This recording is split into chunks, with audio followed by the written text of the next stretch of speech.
आज का टॉपिक है factorisation and roots of quadratic equation. आज के टॉपिक में हम देखेंगे क्वाड्रेटिक इक्वेशन अगर गिवन है उसका हम फैक्टर्स कैसे सिंपलेस्ट वे में निकाल सकते हैं बाय सिंपलेस्ट ट्रिक।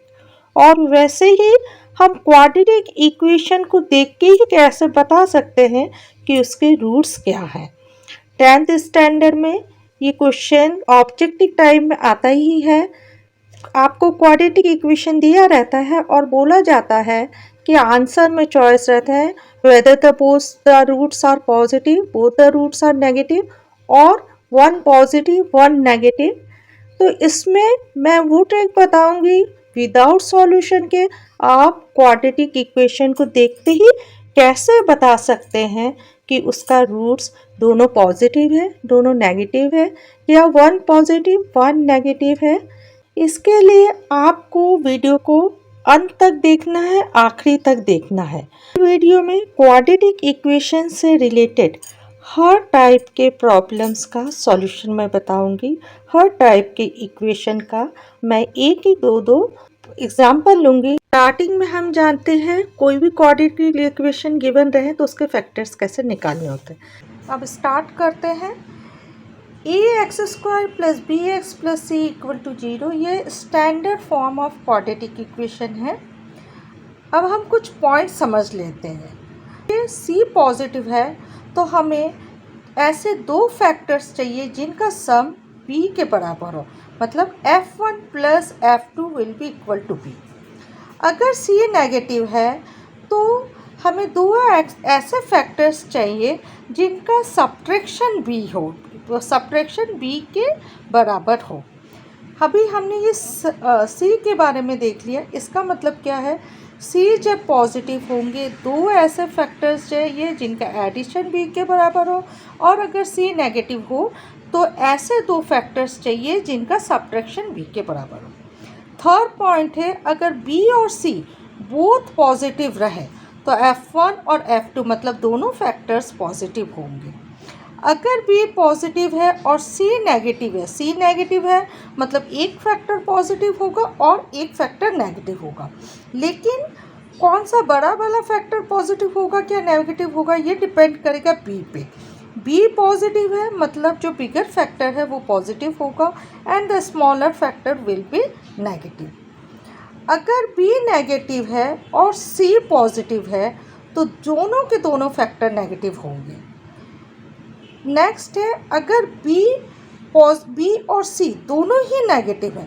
अब c नेगेटिव है तो हमको ये पता है कि एक जो रहेगा पॉजिटिव और एक नेगेटिव रहेगा, लेकिन अभी यहाँ b भी नेगेटिव है तो जो बिगर फैक्टर होगा वो नेगेटिव होगा और स्मॉलर फैक्टर जो होगा वो पॉजिटिव होगा। अब हम इन्हीं पॉइंट्स को एग्जाम्पल लेके समझेंगे। जैसे फर्स्ट एग्जाम्पल मैंने ले लिया x² प्लस 7x प्लस 12, मतलब यहाँ c भी पॉजिटिव है और b भी पॉजिटिव है। c पॉजिटिव मतलब दो ऐसे फैक्टर्स जिनका सम b के बराबर हो, मतलब ऐसे दो फैक्टर्स लेने जिसका सम 7 हो। यहाँ x² का कोफिशिएंट 1 है एंड c 12 है, ये हमने लिख लिया। अब हम देखेंगे 12 के फैक्टर क्या क्या है। 12 का 2 फैक्टर है तो हम 12 को 2 से डिवाइड करेंगे, आ गया 6। अब जिससे हम ये बड़े नंबर को डिवाइड करें उसी नंबर से हम छोटे नंबर को मल्टीप्लाई करेंगे। जैसा हमने यहाँ 12 को डिवाइड किया 2 से तो 1 को 2 से मल्टीप्लाई करेंगे, आ गया 6 और 2। 6 प्लस 2 7 नहीं होता है तो हम आगे और ट्राई करेंगे। अब 6 का 2 अगेन 6 का फैक्टर है तो हम 6 को 2 से डिवाइड करेंगे, आ जाएगा 3 और 2 को 2 से मल्टीप्लाई करेंगे, आ जाएगा 4। 3 प्लस 4 7 होता है, मतलब जो फर्स्ट कंडीशन है हमें c पॉजिटिव है तो हमें ऐसे दो फैक्टर्स चाहिए जिसका सम 7 हो। वो कंडीशन हमने सेटिस्फाई कर दिया क्योंकि 3 प्लस 4 7 होता है। सेकेंड कंडीशन क्या है, अगर b पॉजिटिव है और c भी पॉजिटिव है तो हम जो फैक्टर्स लेंगे x के साथ प्लस 3 करेंगे और x प्लस 4 करेंगे। ये हो गया है ये दो फैक्टर्स हो गए हैं इस क्वाड्रेटिक इक्वेशन x² + 7x + 12 = 0 का। अब इसके रूट्स क्या होंगे? x + 3 × x + 4 = 0. It means x + 3 is equal to 0 और x + 4 is equal to 0. It means इसका फर्स्ट रूट x = -3 हो गया और इसका सेकेंड रूट x = -4 हो गया। इसके दो फैक्टर्स, मतलब हमने बोला था अगर b और c दोनों पॉजिटिव है तो फैक्टर्स दोनों पॉजिटिव होगी। ये दोनों फैक्टर्स पॉजिटिव है। हमने उसके बाद रूट निकालना बहुत ही आसान है, हमने रूट भी निकाल दिया। तो ये जो कंडीशन है ये हमने फर्स्ट पॉइंट समझ लिया। सेकंड एग्जांपल ले लेते हैं। x² - 25x + 100 = 0। c constant term positive है, मतलब दो ऐसे फैक्टर्स लेने हैं जिसका सम 25 हो। कांस्टेंट टर्म 100 हमने ले लिया है and coefficient of x² is 1। 100 का फैक्टर है, लेकिन हम 2 से डिवाइड नहीं करेंगे, अदरवाइज़ बहुत ज़्यादा टाइम लग जाएगा, क्योंकि ये दिख ही रहा है 2 से अगर करेंगे तो ये 50 और 2 आएगा, तो इनका सम 52 आएगा। हम नेक्स्ट लेंगे 2 के बाद जो 100 का फैक्टर है वो 5 है। 5 से हम डिवाइड करेंगे, मतलब 5 20 100 होता है। अब इस नंबर को हम 5 से 1 को मल्टीप्लाई करेंगे।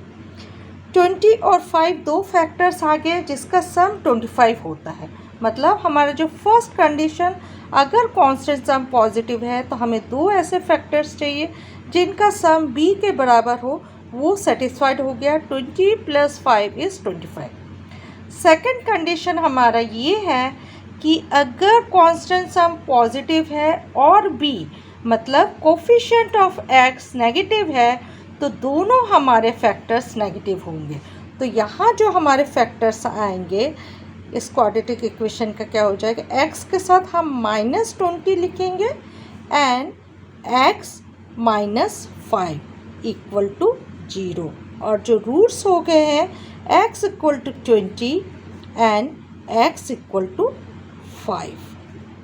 अब एग्ज़ाम्पल 3 थोड़ा डिफरेंट ले लेते हैं। इसमें मैंने x² का जो कोफिशिएंट है वो माइनस में लिया है। अब इसको हम पॉजिटिव बनाने के लिए -1 से both the side, right hand side और लेफ्ट हैंड साइड दोनों को -1 से मल्टीप्लाई कर सकते हैं। तो हम right hand side and left hand side दोनों साइड को -1 से मल्टीप्लाई करेंगे। तो ये हो जाएगा 16x² - 27x - 10 = 0। अभी क्या हुआ? कांस्टेंट टर्म 10 नेगेटिव है और b भी, जो वैल्यू ऑफ v वो भी नेगेटिव है। कांस्टेंट टर्म नेगेटिव है, मतलब दो ऐसे फैक्टर्स चाहिए जिनका सब्ट्रैक्शन 27 मतलब b के बराबर है। अब हम लोग ले लेते हैं पहला जो कोफिशिएंट ऑफ x² क्या है? 16 एंड कांस्टेंट टर्म 10 है। पहले हम इसको डिवाइड करेंगे 10 को, 2 से हम 10 को डिवाइड करेंगे तो आ जाएगा, 10 को अगर हमने 2 से डिवाइड किया 5 आ जाएगा एंड 2 से अगर हम 16 को मल्टीप्लाई करते हैं तो आ जाता है 32। 32 - 5 = 27। तो हमारा जो फर्स्ट कंडीशन है कि कांस्टेंट टर्म अगर माइनस हो तो हमको दो ऐसे फैक्टर्स चाहिए जिसका सब्ट्रैक्शन b के बराबर हो, वो सेटिस्फाइड हो रहा है 32 और 5। सेकंड पॉइंट है, अगर कांस्टेंट टर्म नेगेटिव है तो हमें ये पता है कि दो फैक्टर्स रहेंगे, एक पॉजिटिव एक नेगेटिव।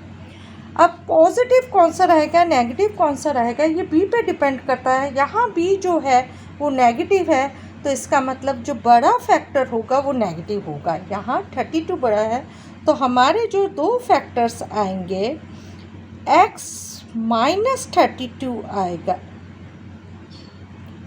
एंड x + 5 आएगा, क्योंकि जो b जो है वो नेगेटिव है, इसलिए बड़ा जो नंबर है वो बड़ा जो फैक्टर है वो नेगेटिव होगा। अब ये दो इसके फैक्टर नहीं है। इसके बाद और एक पॉइंट है, जब भी एक्स स्क्वायर का कोफिशिएंट ग्रेटर देन 1 होगा, 1 छोटू कोई भी हो, तो उस नंबर से हमें जो फैक्टर्स है उसको डिवाइड करना है। जैसे यहाँ 16 है तो हम 32 को 16 से डिवाइड करेंगे और 5 को भी 16 से डिवाइड करेंगे। तो यहाँ जो दो फैक्टर्स आते हैं वो हो गया x-2 and x+5/16 equal to 0. So the roots here are x equal to 2 और x equal to -5/16. अब लास्ट एग्जाम्पल ले लेते हैं जिसमें b पॉजिटिव है एंड कांस्टेंट टर्म नेगेटिव है। कांस्टेंट टर्म नेगेटिव है मतलब एक फैक्टर पॉजिटिव होगा और एक फैक्टर नेगेटिव होगा।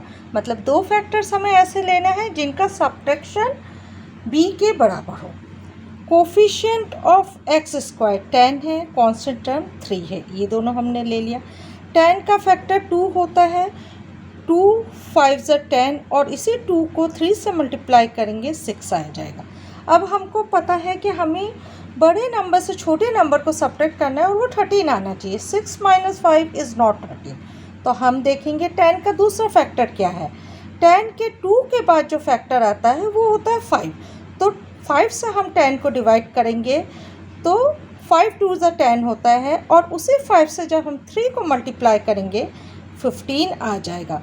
15 - 2 इज़ 13। तो हमारा जो ये दो फैक्टर्स हैं इनका सब्ट्रैक्शन b के बराबर होता है। तो हम ये दो फैक्टर्स लेंगे 15 और 2। अब इसमें हमें है, हमको ये पता है c कांस्टेंट टर्म नेगेटिव है मतलब एक पॉजिटिव एक नेगेटिव फैक्टर होगा। b पॉजिटिव है में इसका मतलब होता है जो बड़ा फैक्टर होगा वो पॉजिटिव होगा और जो छोटा फैक्टर होगा वो नेगेटिव होगा। तो x 2 और 15 में 15 बड़ा है तो हम 15 को पॉजिटिव लेंगे एंड x -2 छोटा है इसलिए हम 2 को नेगेटिव लेंगे। इसके बाद जो हमारा नेक्स्ट स्टेप होता है वो होता है एक्स स्क्वायर का जो कोफिशिएंट होता है उससे हम डिवाइड करते हैं। 15 को 10 से डिवाइड करेंगे, 2 को भी 10 से डिवाइड करेंगे तो आ जाएगा x+3/2 एंड x-1/5। ये दो हो गए हैं इसके फैक्टर्स। अब रूट्स इस क्वाड्रेटिक इक्वेशन के रूट्स होंगे x = -3/2 और x = 1/5। लास्ट में हम लोग सबसे इम्पॉर्टेंट पॉइंट डिस्कस कर रहे हैं। 10th स्टैंडर्ड में MCQ में आता है कि गिवन जो क्वाड्रेटिक इक्वेशन है इसके दोनों रूट पॉजिटिव है, दोनों रूट नेगेटिव है या फिर एक रूट नेगेटिव एक रूट पॉजिटिव है। आप बिना सॉल्व करके ये कैसे बोल सकते हैं?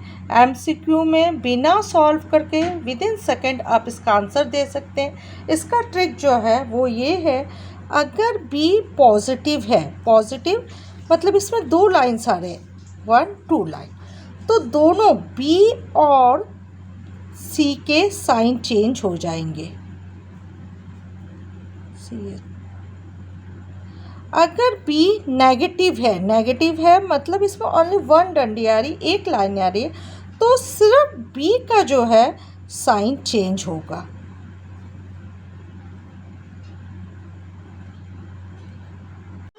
अब हम इस पॉइंट को एग्जाम्पल से समझेंगे। ये जो फर्स्ट एग्जाम्पल में हमने x² + 7x + 12 = 0 ये क्वाड्रेटिक इक्वेशन लिया था। इसमें b के साइन पॉजिटिव है मतलब b और c दोनों के साइंस चेंज होंगे, मतलब दोनों रूट नेगेटिव आएगा क्योंकि b पॉजिटिव है c भी पॉजिटिव है। तो हमारा दोनों रूट जो है x = -3 एंड x = -4 मतलब both the roots are negative, मतलब b जो है वो पॉजिटिव है तो दोनों b और c का साइन चेंज हो गया। अब सेकेंड एग्जाम्पल भी देख लेते हैं। इसमें x² - 25x + 100 = 0। इस क्वाड्रेटिक इक्वेशन में b की साइन नेगेटिव है मतलब सिर्फ b का साइन चेंज होगा। जब सिर्फ b का साइन चेंज होता है मतलब बड़े रूट का सिर्फ साइन चेंज होगा। तो यहाँ जो बड़ा रूट है वो है 20, तो 20 बी नेगेटिव है, मतलब बी का साइन अगर चेंज होगा तो 20 जो है बड़ा रूट क्या होना चाहिए, पॉजिटिव होना चाहिए। सी तो पहले ही पॉजिटिव है, तो दूसरा जो छोटा रूट है वो भी पॉजिटिव ही होगा। इसके बाद थर्ड एग्जाम्पल देख लेते हैं। इसमें थर्ड एग्जाम्पल में हम जब भी क्वाड्रेटिक इक्वेशन को डिफाइन करते हैं, उसका साइन देखते हैं, तो हम लोग हमेशा एक्स स्क्वायर का कोफिशिएंट पॉजिटिव जब लाता है उसके हिसाब से साइन डिसाइड करते हैं। जैसे ये हमारा जो फर्स्ट जो है -16x² + 27x + 10 = 0, यहाँ b की वैल्यू पॉजिटिव है, लेकिन हम इसको v की वैल्यू को पॉजिटिव नहीं मानेंगे क्योंकि इसमें x² की कोफिशिएंट नेगेटिव दिखा रहा है। तो हमने जब x² कोफिशिएंट को पॉजिटिव बनाया तो b की जो वैल्यू है, v जो है यहाँ नेगेटिव है, b नेगेटिव है, मतलब एक रूट है उसकी ही साइन चेंज होगी। b नेगेटिव है, बड़ा वाला जो रूट होगा नेगेटिव के जगह पॉजिटिव हो जाएगा, मतलब बड़े रूट के साइन चेंज होके वो पॉजिटिव हो जाएगा। x = 2, x के बड़ा रूट जो है b नेगेटिव है, 1 ही साइन चेंज होगा b का, और b का साइन अगर सिर्फ चेंज हो रहा है मतलब सिर्फ बड़े रूट का साइन चेंज हो रहा है, तो नेगेटिव का पॉजिटिव होगा, मतलब बड़ा रूट 2 पॉजिटिव हो जाएगा। सेकेंड है c नेगेटिव है, c नेगेटिव है तो छोटा रूट नेगेटिव ही रहेगा, क्योंकि b नेगेटिव है तो सिर्फ b का साइन चेंज होगा, c का साइन चेंज नहीं होगा।